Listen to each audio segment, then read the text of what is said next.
Some of you may have been doing a little bit of research on this motorcycle right here, the brand new Suzuki GSX-8R, and you might be wondering, well, okay, Yami Noob said that an MT-07 is a beginner plus motorcycle. Is it possible or reasonable to start out on a Suzuki GSX-8R? And the short and long of it is no. I want to talk you guys through today why I don't think this is an ideal beginner motorcycle. There's a couple of reasons for it, but there's one big one that I wanted to point out and talk to you. And it's not just the fact that this is a pretty big engine with a pretty healthy amount of power. It's actually a little bit more nuanced than that. So we're going to swing a leg on this machine, talk about it a bit today, and have some fun. Before we get started, I want to remind you that this motorcycle right here is a giveaway bike on YamiNoob.co. Sign up on the link down below, become a member today, start racking up your entries. This is one of our brand new giveaway bikes. We're super excited to have this thing in the shop. We're going to modify it, talk about it. We have so much content planned for this thing, so you guys make sure you go and check that out. Without further ado, let's swing a leg and discuss why this machine is not a very good beginner bike. Beautiful day here in Austin, Texas, boys. One of the most scenic roads we've got. Look at that beautiful view. All right, the GSX-8R is one of the brand new bikes from Suzuki. We've talked about how this category of bikes can sometimes work well for beginners if you're responsible, if you're careful, all that good stuff. However, this motorcycle has a big difference over something like an MT-07 or a Ninja 650 or those other larger capacity twin cylinder bikes that you might see for beginners. And I'll demonstrate right here for you. We're in third gear, 4,000 RPM. I'm gonna just hit the throttle a little bit. Do you see what the bike is doing? It has a ton of mid-range and low-down torque. Now, why is that bad for a beginner? Well, because when you're a beginner rider, you're starting to understand how to use the throttle and how to apply the brakes and how to get all your control inputs nice and smooth. With a motorcycle like this, if you're not smooth with it, the output can be quite oversized if you're low down in the revs, which a lot of beginner riders typically are. Beginner riders usually aren't screaming off the red line because they tend to be a little bit more scared of the bike. So you'll see here as I'm going into this corner,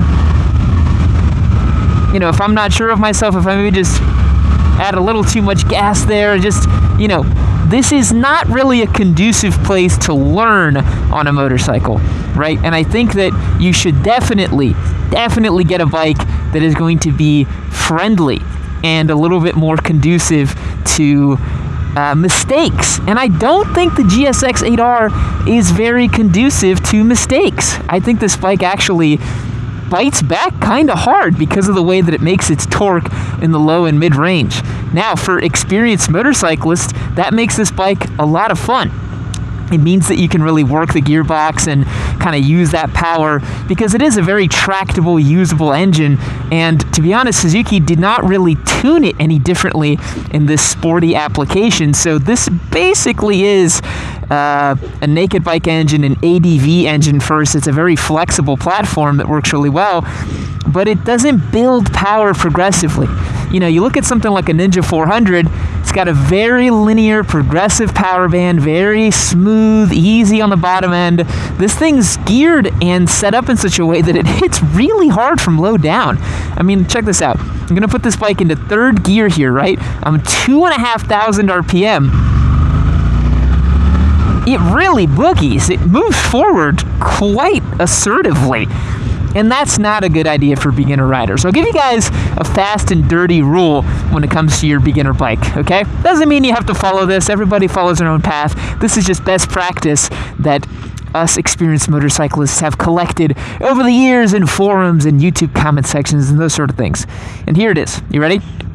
Your beginner bike should be less than 2 cylinders or 2 cylinders and 650 cc's or less.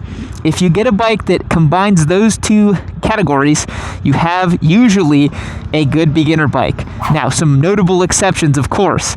Don't get a 450cc motocross bike as your first bike. Because they said, yeah, it's under 650cc's and it's under 2 cylinders and it's 1 cylinder. It's going to be great. No, terrible motorcycle for your first bike. You're going to loop that thing and kill yourself. But yeah, think about, a Ninja 400. It's 400 cc's or 399 cc's and 2 cylinders. Perfect.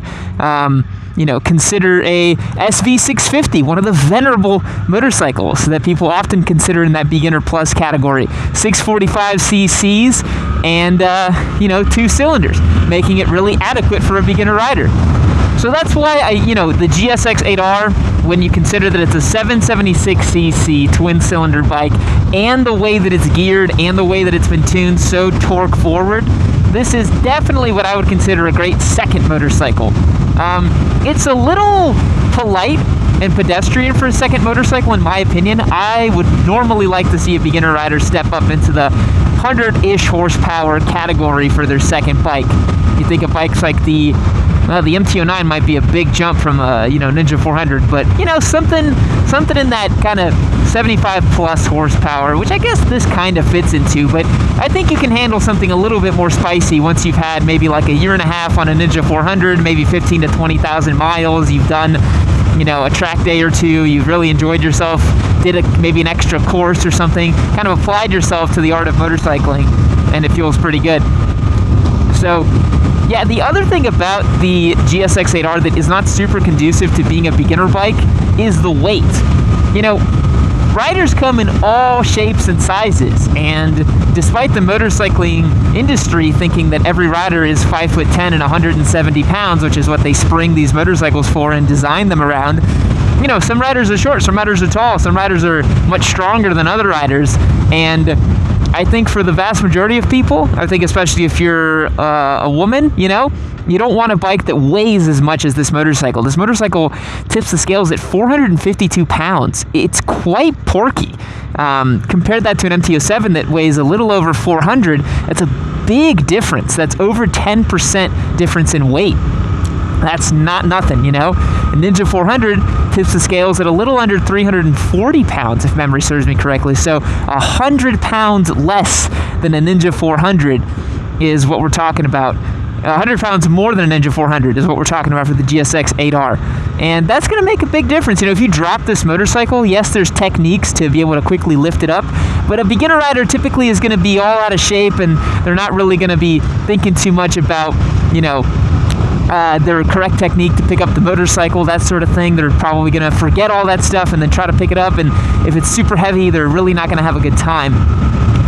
Ergonomically, I think the GSX-8R would fit the bill for a beginner bike because it's super neutral, very easy to pilot.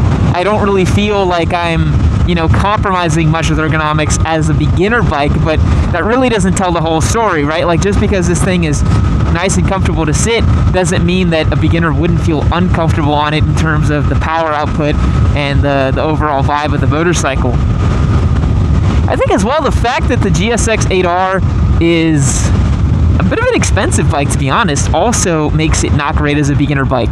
I normally tell people on their beginner bikes, get something that's, $4,000 or less. Something that you wouldn't feel super bad about, dropping in a parking lot or messing up when you go to put on an exhaust or stripping a bolt here and there. Because, that's the stuff beginners are going to do.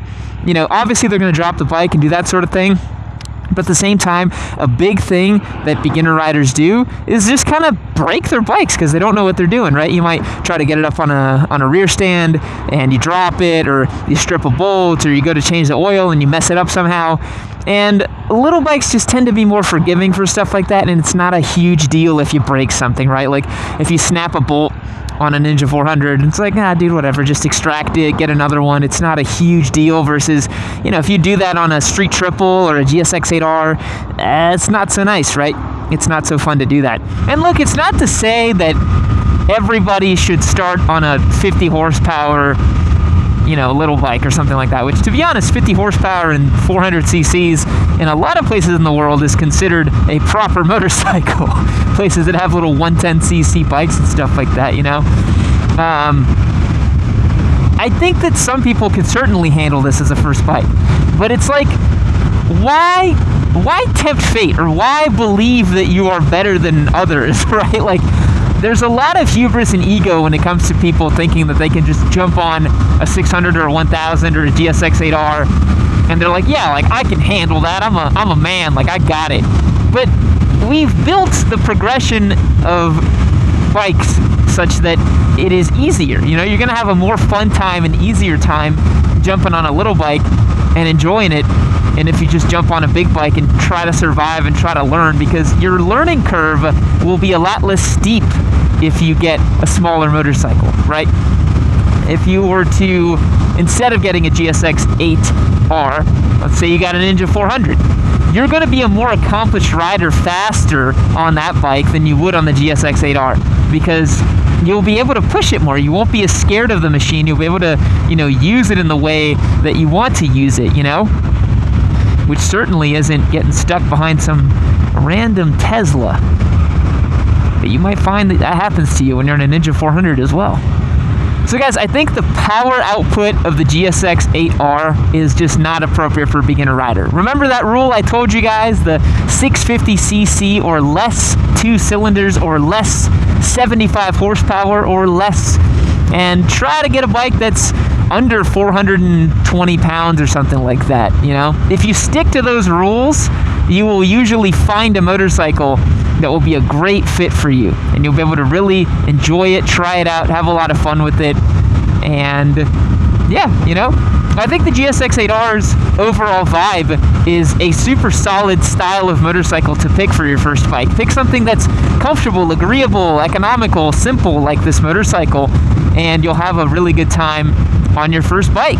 Because, yeah, riding season is right around the corner for a lot of you, and for some of us here in the southern United States, it is already in full swing. As you can tell, it's a beautiful spring day. So get out there on your bike, or if you don't have one, get out there and hustle till you can get one, and then get out there on your bike, have some fun.